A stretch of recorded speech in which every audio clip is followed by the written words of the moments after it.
sedangkan Fikri Armansyah menjelaskan tentang definisinya, dan saya sendiri akan menjelaskan tentang apa itu APBD dan akan menjelaskan juga APBD Jatim atau APBD Jawa Timur. Langsung saja kita ke Fikri Armansyah yang berperan dalam menjelaskan APBD. Oke, saya di sini akan menjelaskan tentang pengertian APBN. APBN atau anggota pendapatan dan negara adalah suatu daftar rencana seluruh pemerintah dan juga pengeluaran negara dalam upaya mencapai suatu tujuan. Umumnya rencana APBN akan dibuat untuk kurun waktu 1 tahun. Jadi pemerintah mempunyai rencana pengeluaran dan pemasukan untuk mencapai suatu tujuan yang umumnya hanya dibuat 1 tahun, kurun waktu 1 tahun. Dan di dalam APBN ini ada sebuah data tentang pengeluaran dan pemasukan untuk mencapai suatu tujuan. Tetapi contohnya pemerintah mengajukan RAPBN untuk ke DPR untuk membuat jembatan, jalan, dan lain-lain. Tetapi jika DPR tidak menyetujui RAPBN dari pemerintah, maka pemerintah akan memakai anggaran tahun lalu. Oke, kita lanjut fungsi-fungsi APBN yang dijelaskan oleh Romadhoni. Oke, terima kasih untuk Fikri Armansyah. Jadi saya akan menjelaskan tentang fungsi-fungsi APBN. Nomor 1, fungsi lokasi. Nah, ini fungsi lokasi. Dana dari APBN dialokasikan untuk membuat sarana umum seperti jembatan dan lain-lain. Yang nomor 2, fungsi distribusi. Nah, ini fungsi distribusi dana dari APBN akan didistribusikan. Ya, nomor 3, fungsi stabilisasi. Sebagai pedoman pemerintah agar menahan keuangan negara teratur sesuai dengan apa yang telah ditetapkan. Ya, terima kasih dari saya. Oke, saya lanjutkan kepada Muhammad Bayuni. Nah, terima kasih untuk saudara Romadhoni. Nah, saya sekarang akan menjelaskan tentang APBD. Apa sih itu APBD? APBD atau yang sering kita kenal yaitu anggaran pendapatan dan belanja daerah adalah suatu rencana keuangan tahunan dari pemerintah daerah yang sebelumnya telah disetujui oleh DPRD. Jadi, kalau APBN itu disetujui oleh DPR, tetapi di sini APBD itu disetujui oleh DPRD atau Dewan Perwakilan Rakyat Daerah. APBD juga sudah ditetapkan oleh peraturan daerah yang berlaku 1 tahun, yakni mulai 1 Januari sampai 31 Desember. Sama aturannya dengan APBD. Lanjut kita ke fungsi-fungsi dari APBD. Fungsi-fungsinya yaitu antara lain yang pertama fungsi otorisasi. Apa sih fungsi otorisasi itu? Yaitu fungsi yang menjadi dasar pemerintah untuk maksudnya APBD yaitu menjadi dasar pemerintah untuk melaksanakan pendapatan dan belanja pada tahun yang berjalan. Maka pemerintah itu membuat APBD atau pemerintah itu membuat peraturan pada tahun yang berjalan itu sesuai dengan APBD. Lanjut, fungsi nomor 2 yaitu fungsi perencanaan. Apa sih fungsi perencanaan itu? Yaitu fungsi APBD sendiri itu digunakan atau sebagai pedoman untuk merencanakan langkah-langkah yang akan diambil oleh pemerintah dalam perekonomian di suatu negara atau di negara Indonesia.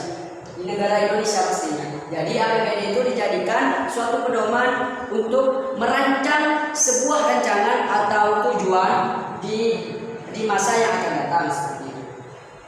Fungsi yang ketiga yaitu fungsi pengawasan. Jadi APBD itu diawasi oleh pemerintah agar kenapa? Agar nantinya anggaran yang akan dikeluarkan itu sesuai dengan apa yang akan dilaksanakan oleh pemerintah. Misalnya anggarannya itu anggaran pemerintah mengajukan pembuatan jembatan di suatu daerah misalnya. Jadi anggarannya itu akan diawasi nanti apakah anggarannya itu sudah sesuai dengan apa yang akan dilaksanakan pemerintah, yaitu membuat jembatan misalnya, apakah sesuai apakah tidak seperti itu. Yang keempat, menilai apakah sesuai atau tidak. Yang keempat, fungsi alokasi sama dengan APBD fungsinya, yaitu nantinya anggaran APBD ini akan dialokasikan untuk menjadi sarana umum, misalnya jembatan, jalan dan lain-lain. Fungsi yang kelima, dan juga fungsi alokasi ini diarahkan agar tidak terjadi pemborosan sumber daya alam. Jadi fungsi yang keempat yaitu fungsi alokasi. APBD itu dijadikan atau diarahkan agar tidak terjadi pemborosan sumber daya. Jadi melalui fungsi alokasi ini APBD itu atau sumber daya itu akan menjadi hemat atau tidak boros. Yang kelima yaitu fungsi distribusi. Apa sih fungsi distribusi itu? Nantinya anggaran APBD itu akan didistribusikan sesuai dengan tujuan pemerintah yang diajukan ke DPRD dalam RAPBD, dalam rancangan anggaran pendapatan dan belanja daerah. Nah, dan juga fungsi distribusi ini agar pemerintah itu adil dan patuh kepada pemerintah dan kepada aturan daerah. Jadinya fungsi APBD yang kelima yaitu fungsi distribusi seperti yang saya jelaskan tadi, dan fungsinya itu lagi agar pemerintah adil dan mematuhi peraturan daerah yang sudah ditetapkan. Nah, fungsi yang terakhir yaitu fungsi stabilisasi. Apa sih fungsi stabilisasi itu? Fungsi stabilisasi adalah anggaran APBD nantinya akan itu menjadi pedoman apakah perekonomian dalam suatu daerah itu sudah stabil atau tidak. Itu dilihat dari APBD-nya. Jika ada kerugian atau ada keuntungan itu bisa kita lihat dari situ. Jika rugi maka perekonomian di suatu daerah tersebut yaitu buruk. Tetapi jika ada keuntungan makanya di suatu daerah itu perekonomiannya itu stabil seperti itu. Nah, kita lanjut ke APBD Jawa Timur. Gubernur menjelaskan dalam perubahan APBD Jatim 2019 telah mengalami kenaikan dan penambahan anggaran yang mulanya dari 33.519 miliar itu menjadi 37.985. Jadinya ditambah sebesar 4.465 miliar. Jadi di tahun 2019 alhamdulillah kita provinsi kita yaitu Jawa Timur itu mengalami penambahan anggaran seperti itu.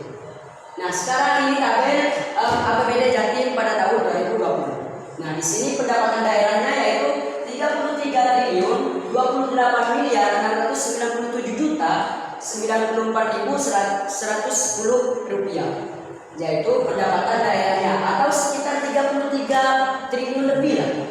Sedangkan belanja daerahnya yaitu sekitar 35 triliun. Jadinya ada defisit di sini, yaitu ada kerugian. Kerugiannya itu berapa? Kerugiannya itu sebesar 2.167 miliar 912 juta 389.624. Jadi ada kerugian 2 triliun lebih di sini. Yang mana di tahun 2019 anggarannya itu bertambah, tetapi sayangnya di tahun 2020 kita itu mengalami defisit dalam APBD. Jadi itu yang disayangkan oleh kita.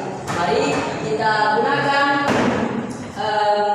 jadi saran untuk pemerintah yaitu gunakanlah dana APBD ini sebijak dan sebaik mungkin. Agar kenapa? Agar tidak terjadi pemborosan sumber daya, yang mana tadi itu berperan dalam fungsi yang keempat, yaitu fungsi alokasi. Seperti itu. Jadi kesimpulannya, saran dari kami untuk para pemerintah di sana, gunakanlah dana APBD dan APBD itu sebaik mungkin.